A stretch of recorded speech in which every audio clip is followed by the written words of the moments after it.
Well, hello and welcome to Rajya Sabha TV. You're watching our flagship show, Question Hour, a unique show that gets you all the details of questions asked by the MPs in the upper house and replies given by the ministries and the departments.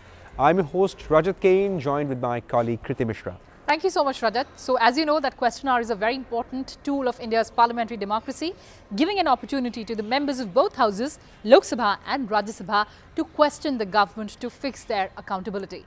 Now, there are different types of questions, the start questions, the unstart questions, and also the short notice ones. Well, the start questions are the ones where replies are given directly on the floor of the House, whereas the unstart are the ones where replies are considered to be laid on the table of the House at the end of the proceedings of the day. And our show, Question Hour, focuses on the unstart questions asked by the members. Absolutely, the unstart questions asked in the previous session of Parliament, which was the monsoon session or the 252nd session of Rajya Sabha. But what is the procedure? How are these questions asked and how do they find a way to Parliament? Here's a report.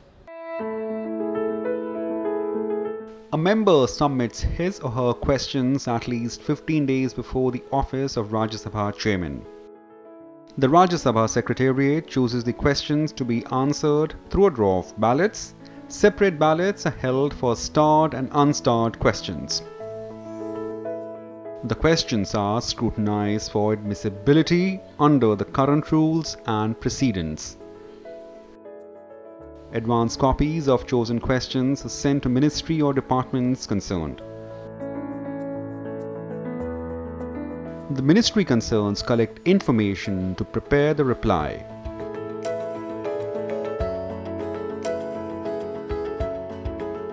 The minister concerned reply to start questions on the floor of the House and provides written answers to unstart questions. Up to 160 unstart questions are listed every day in a separate list. Well, there you saw how the questions are asked by the MPs and the way they make the way to the ministries and they finally replied on, or to say inside, the chamber of Rajya Sabha. Well, now it's time to begin our show.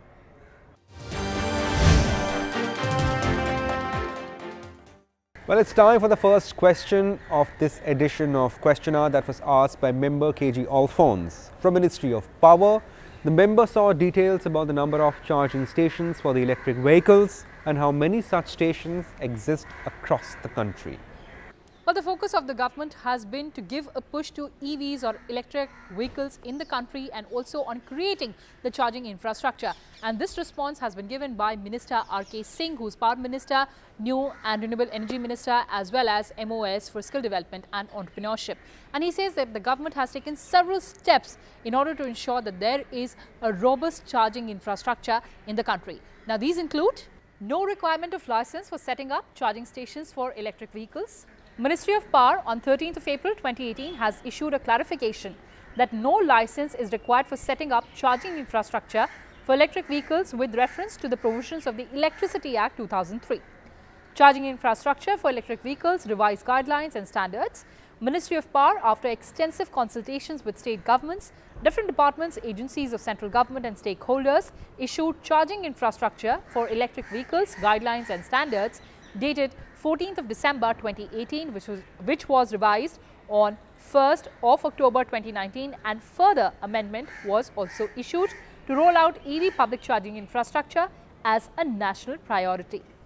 Grid connectivity and safety regulations for charging stations for electric vehicles. Central Electricity Authority has issued amendments to following regulations of CEA with reference to facilitation for charging stations. Central Electricity Authority Technical Standards for Connectivity to Distributed Generation Resources Amendment Regulation 2019.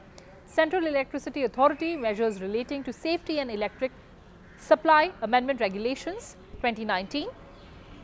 Also, Department of Heavy Industry is administering faster adoption and manufacturing of hybrid or electric vehicles in India, which is called the FAME scheme, for promoting or adoption of electric or hybrid vehicles in India since 1st of April 2015. So, phase 1 of the FAME scheme was till 31st of March 2019 and phase 2 of FAME scheme is being implemented over a period of 3 years with effect from 1st of April 2019. and this focuses on shared transportation and aims to support through demand incentives approximately 7,000 e-buses, 5 lakh e-3-wheelers, 55,000 e-4-wheeler passenger cars and 10 lakh e-2-wheelers. In addition, creation of charging infrastructure is also supported to address range anxiety among users of electric vehicles. An amount of 1,000 crore is allocated for establishment of charging infrastructure under the scheme. Also, Ministry of Housing and Urban Affairs has issued following amendments to building bylaws and urban and regional development plan formulation for facilitation of charging infrastructure for electric vehicles. Now, these include amendments in model building bylaws for electric vehicle charging infrastructure, amendments in urban and regional development plans, formulation and implementation guidelines. The government further says that Energy Efficiency Services Limited, NTPC and Power Grid Corporation of India, these three entities are also involved in developing charging infrastructure in the country. NTPC has installed 90 PCS, EESL has installed 97 PCS and PGCIL has installed 13 PCS across India so far. In addition, various central public sector oil marketing companies have installed 120 charging stations and 22 battery swapping stations across the country. Further, under Phase 1 of FAME India scheme, Department of Heavy Industry sanctioned about 500 charging stations infrastructure for approximately 43 crore rupees in cities like Bengaluru, Chandigarh, Jaipur and National Capital Region of Delhi. DHI has also sanctioned 2,636 electric vehicles charging stations to 62 cities across 24 states UTs on pan-India basis under FAME India, which is faster adoption and manufacturing of hybrid and vehicles in India scheme. And lastly, the government says that as per the available data, 887 charging stations have been installed in the country by different entities. So that was a detailed reply given by the government on how it plans to create charging infrastructure in the country. And as a matter of fact, 887 charging stations have already been developed across the country. And well, joining us on the Question Hour show is Rajya Sabha MP Mr. Kjell Alphonse. Mr. Alphons, welcome to Rajya Sabha TV and thank you so much for joining us. Sir, in the 252nd session of Rajya Sabha, you asked a very pertinent question about charging infrastructure in the country. The government has given an elaborate response. What is your take on government's reply? See, let me paint the larger picture because this is part of a larger issue. India is a signatory to the Paris Accord, where we have promised zero emission levels by 2035. And today I was reading a UN report which says India is the only country which has been able to achieve the targets, year-wise target. I think this is fantastic. And one of the primary mechanisms of doing this is to reduce the emission, the vehicle emission. I think the vehicle emissions constitute possibly about 30 to 40% of the total emission in this country, and therefore it's extremely important to bring down vehicle emission, and that can possibly be done only if you bring down, if you switch to electric vehicles. I mean, we have jumped from BS4 to 6, which is a great thing in terms of fuel quality, but I think the ultimate solution is electric vehicle. And they are doing extremely well in the US, like Tesla has come out with this vehicle, which is a global seller. Now, India has provided huge concessions. We started this entire process in 2015, when we said we need to switch to electric vehicles, and we need to have at least 30% of our vehicles being electric vehicles by 2030. That will bring down dramatically the emissions which are there now. So, what has the government done? Now, a couple of things. For manufacturers, they have provided tax concessions. They are going to provide tax concessions in terms of GST on the vehicle, on the batteries, and for GST on charging stations and all the equipments which are required in the charging stations. The tax has been brought down to from 18% to 5%. So, I think that brings down the cost of manufacturing dramatically. Secondly, they have also brought down the cost of maintenance of the vehicle dramatically by reducing the registration charges of the vehicles.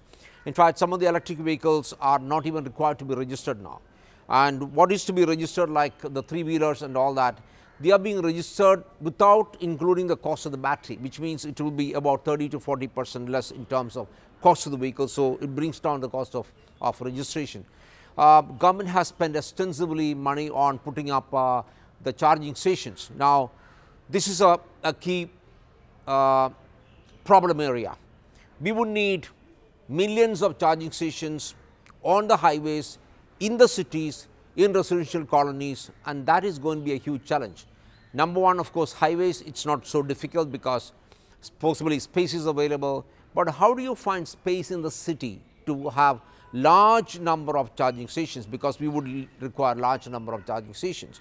And also in residential qualities where there is hardly any parking space, how do you provide charging stations? Providing possibly the solution there would be for individual households and also the apartment owners to come to a common set up these common charging stations. Now, Government of India has also amended the building bylaws, making it mandatory for new constructions to have the charging stations, petrol pumps to have charging stations. So, it is a concerted effort by so many departments, the Ministry of Roads and Highways, the Power Ministry, the Urban Development Ministry, and so many of these ministries are coming together to put up the basic infrastructure.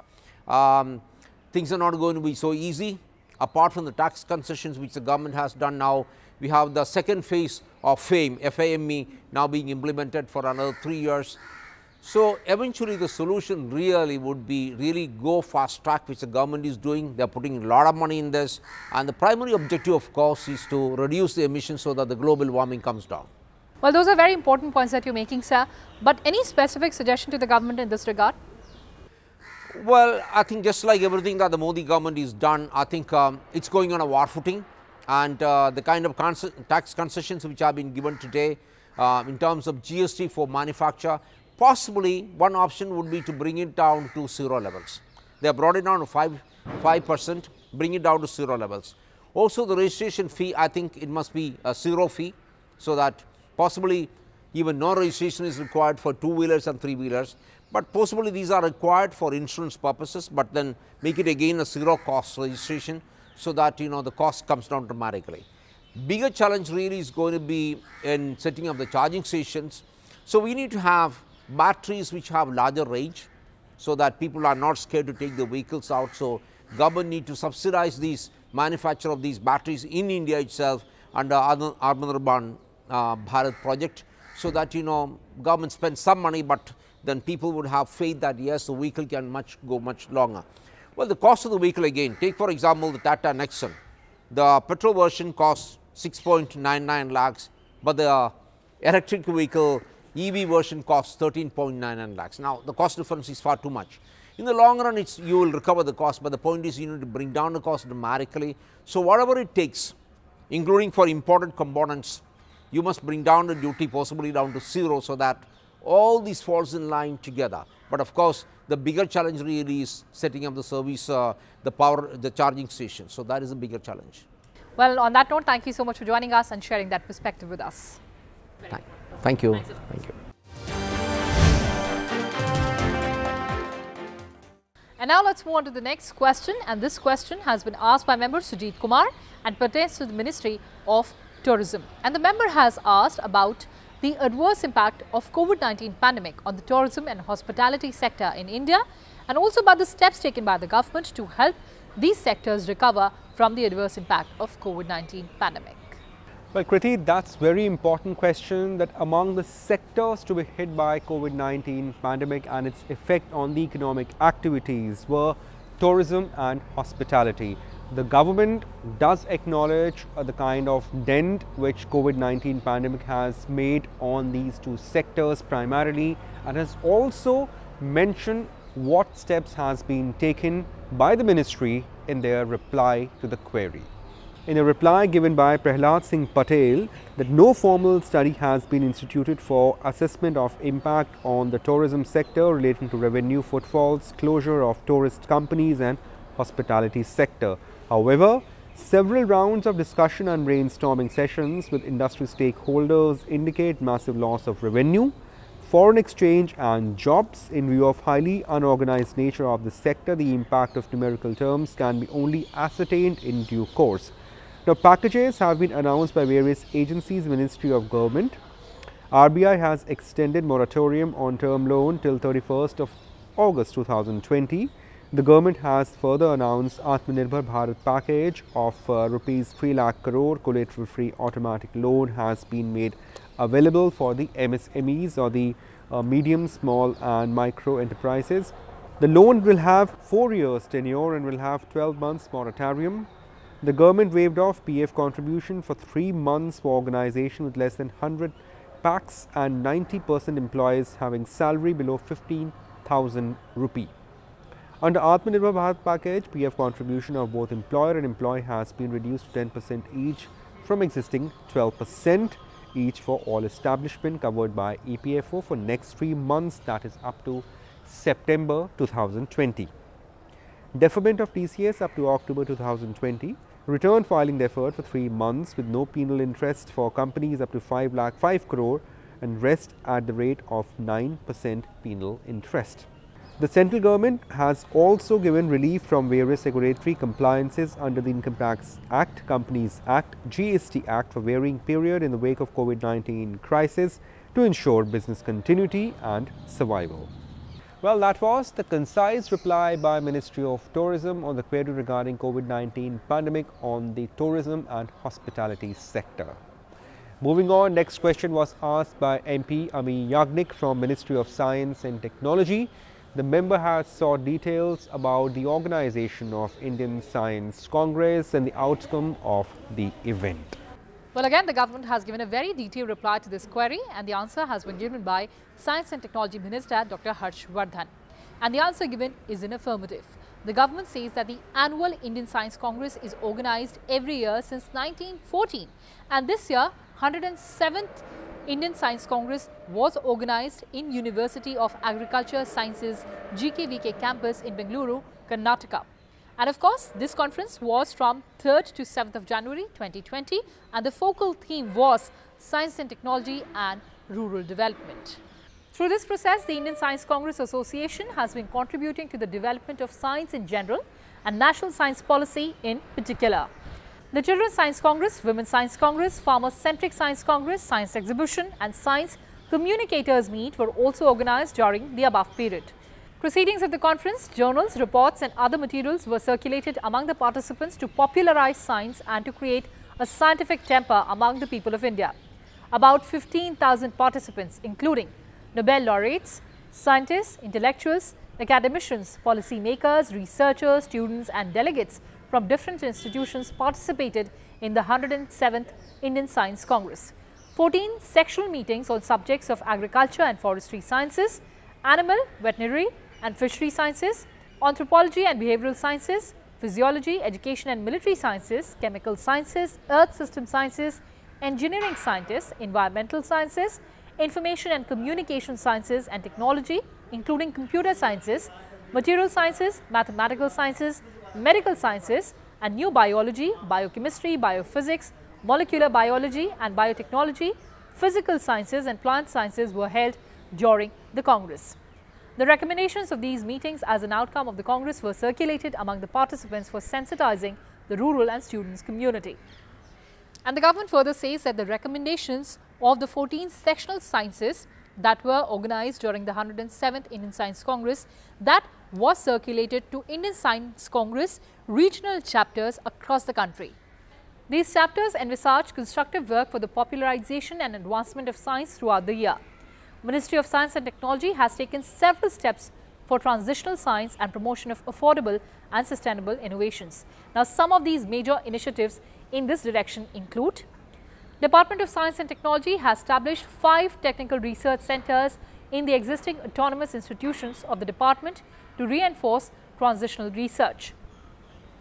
DST has also collaborated with Ministry of Human Resource Development in impacting research, innovation and technology project. The initiative expands the catchment of implementing institutions by adopting a more demand-driven strategy of solution development and incorporates specific externalities of the states of India so as to make end-user translation and technology adoption easier. Department of Biotechnology, which is DBT, promotes innovative research and development activities in the field of biotechnology through research, institution, scientific organizations and universities. The department also promotes transitional research through its public sector undertaking, biotechnology industry research assistance and also BIRAC has been supporting innovative research and development activities in the area of biotechnology through various programs. The support is provided across all stages of product development, including ideation, proof of concept, prototyping, pilot scale development, validation and product development.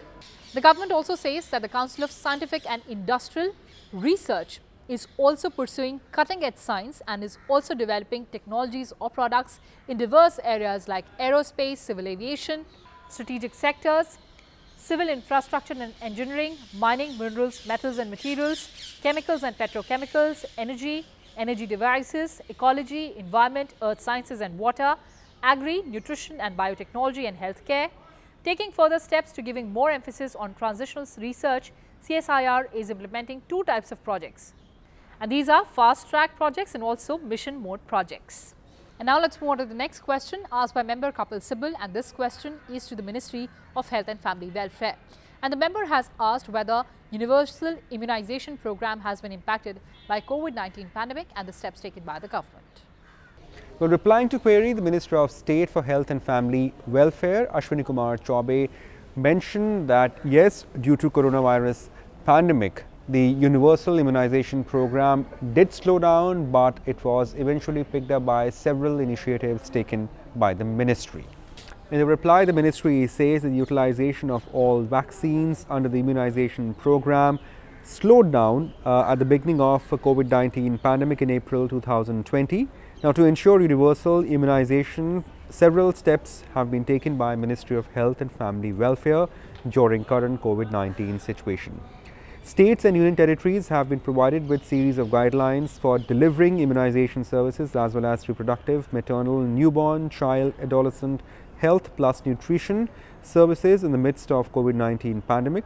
The same have also been reiterated in video conferences with states and union territories. Guidelines are also being uploaded on the website of the ministry. After each immunization session, due list of beneficiaries is prepared to track and trace individuals who have missed their regular vaccine, including individuals who have missed vaccine due to COVID-19 pandemic. And regular reviews have been held with states and UTs to discuss challenges being faced during the pandemic and necessary measures taken to ensure immunization services. Appropriate communication materials have been developed and shared with the states and union territories for addressing vaccine hesitancy and strengthening routine immunization during the pandemic. And lastly, supply chain of vaccines and other logistics has been ensured during COVID-19 pandemic. Well, moving on to next question that was asked by MP Dinesh Trivedi from Ministry of Finance. The member has sought details of steps taken by government to boost private consumption, if that has been done via cash transfers, and what are the details? Well, this response has been given by MOS Finance Anurag Thakur, and he says that on 12th of May 2020, Government of India launched Atmanirbhar Bharat package, which is a special economic package and a comprehensive package of 20 lakh crore rupees, which is equivalent to 10% of India's GDP to mitigate the impact of COVID-19 pandemic. The package is pivoted on 5 pillars: quantum jump in economy, infrastructure, system based on 21st century technology driven arrangements, vibrant demography and demand. And under the Atmanirbhar Bharat package, government has implemented several measures which include measures to increase private consumption in the economy. Now, these include relief measures for households under Pradhan Mantri Garib Kalyan Yojana, as in kind, which is food and cooking gas, and cash transfers to senior citizens, widows, disabled, women and Jan Dhan account holders, farmers, insurance coverage for workers in the healthcare sector, and wage increase for Manrega workers and support for building and construction workers, collateral-free loans to self-help groups, reduction in EPF contributions, and employment provision for migrant workers under Pradhan Mantri Garib Kalyan Rozgar Abhiyan, amongst others. Also, relief measures for businesses and MSMEs such as 3 lakh crore collateral-free lending program with 100% credit guarantee for business including MSME, rupees 20,000 crore subordinate debt for stressed MSMEs with partial guarantee, rupees 45,000 partial credit guarantee scheme 2.0 for non-bank financial companies, housing finance companies to do fresh lending to MSMEs, rupees 50,000 crore equity infusion for MSMEs through fund of funds, amongst others. Around 42 crore poor people have received financial assistance of 68,820 crore, out of which the major components are Rupees 70,891 crore front-loaded towards payment of the first installment of PM Kisan to 8.94 crore beneficiaries. Rupees 10,325 crore credited to 20.65 crore women Jan Dhan account holders as first installment. Rupees 10,315 crore credited to 20.63 crore women in Jan Dhan account holders with second installment, and Rupees 10,312 crore credited to 20.62 crore women Jan Dhan account holders with the third installment. Total 2,814.5 crore disbursed to about 2.81 crore old age persons, widows and disabled persons in 2 installments. Benefits transferred to all 2.81 crore beneficiaries in 2 installments. 1.82 crore building and construction workers received financial support amounting to 4,987.18 crore. And the implementation and progress of this package is being reviewed and monitored regularly. Well, Rajat, these were the questions and answers that we picked up for our viewers in this edition of the Question Hour show. Well, thanks for watching this edition of the show. Keep watching Rajya Sabha TV, and you can also catch all our programs on our online platforms of YouTube and Twitter. Thank you. Take care, stay safe and goodbye.